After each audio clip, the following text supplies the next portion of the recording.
So the last lesson we looked at formulas, and here's our spreadsheet that we did that. So I'm just going to go ahead and clear that. Clearing all of it gets rid of all the functions, formulas. Clearing the formats gets rid of what it looks like, and clearing the content just gets rid of that, but you still get to keep your formulas and stuff like that. And now what we're going to do is we're going to have a look at functions. Now, functions are words that allow you to do things, and it's really easy to find out which ones they are. All you've got to do is, I'm just going to zoom in. All right, zoom in a bit. And what we can do is we can say equals. Now, as soon as I press equals, you'll notice there's a few major changes. If I just delete that, you'll see there's going to be a few major changes that happen here.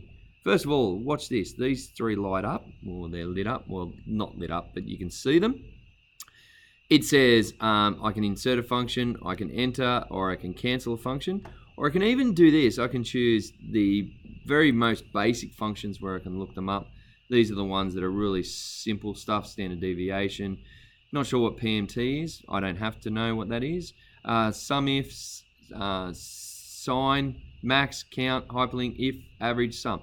Or if I don't know what function I want, I can actually go to more functions, and I know it's a bit hard to see, but if I scroll, you can see that there are humongous amounts, and that's why I call them calculators on steroids, because there's so many functions that you can do. I mean, if you don't even know what you want to do, let's say I want to know how to do the average of something. Stop typing A.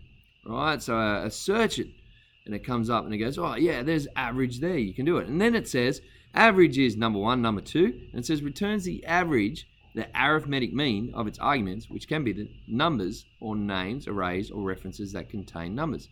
So spreadsheets can even help you to find out what you're looking for. And so today I'm going to show you a couple of functions. So let's say, look at this one, equals today, bracket, all right? Now, today's date, what it does is it actually uses a function to find out what today's date is, which is based on this one over here. You'll also notice that because mine is in the Australian date, it actually registers there, but sometimes it actually comes up as, the way the Americans do it, which is the 6 would be there and the 22 would be there. But that's fine. We don't need to worry about that. Also, if we have a look at this, we can actually tell it. Right, today is the data type is a date, but I can choose whatever I want. So if I choose a number, this number here says there are 42,908 days since 1901 January 1st. Now that's pretty cool, because you can do some stuff with that now if you want to do it in as far as we want a short date, which is this one. Now let's have a look at this, 23rd of the 4th. 1974. Right, there's another number. It's just a date. That's all it is. Now, if I say, okay, equals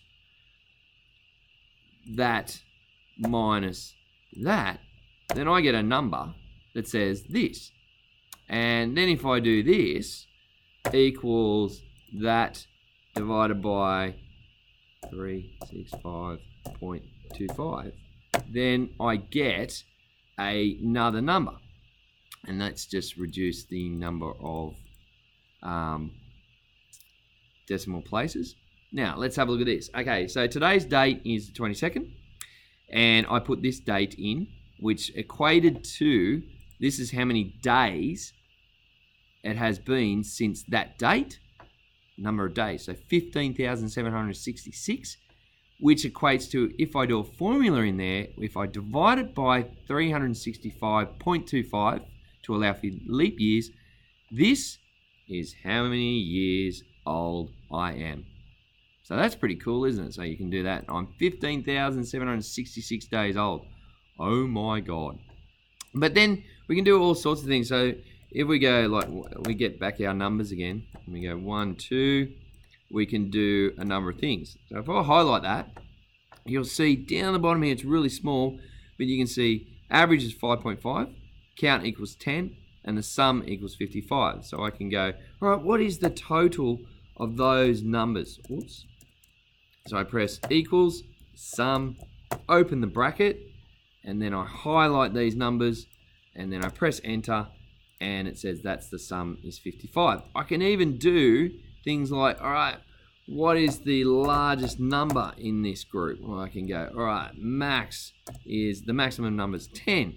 Or I can go, how many numbers are there? So I've got to count them. So I go, all right, open the bracket, and I go, all right, there are, would you believe, 10? No way. Are you serious? Yes, there are. But imagine if there was like 50,000 of these. Then I want to know how many say, people had the name of Lachlan, for example. I can do that. Or find out how many people are aged 19. I can do that sort of stuff. And these are the sort of things that you can do with functions. And when you look at it, this is how I record all my marks for my classes. So if I go, for example, to the H drive, and if I go to IST and I go back a few years, let's say 2012, hopefully none of you guys have got brothers and sisters, but you can see, look at this massive spreadsheet of, I knew that would happen. I just want to get rid of that. I don't want to get rid of that. All right, look at this massive spreadsheet of results. And if we break it down, this is the average. So you can see the formula up there. That's the average, right? Code Academy stuff. Project raw score, there's the average. Class mark average, project 1 average out of 15, 13. That's pretty good. Here's the mid-year exam. 61 was the average. Yeah, that's a bit down, but you've got some coding stuff in there, so it's not that hard, not that easy. But our final one, if I just drag this across here, not that I really care, but we can actually do final year exam, 54, something's dragged that down, probably this one. But you can see that that's how we do it. But have a look at this. I've done this little table down here, and it says between 0 and 10, give them an E. Between 10 and 30, give them a D. Between 30 and 60, give them a C. Between 60 and 80, give them a B. And anything above 80 gets a result of an A. Well, that is this one here. All right, and it's called a lookup function. So the function is lookup 02, which is this one. All right, they got 62. And then it says compare it with, and if I highlight this, you'll see, compare it with this. So 62 falls into just above a B. So then my function, whoops, I've got to press escape. My function then says, all right, bang, that's there. And it also has these dollar signs in there.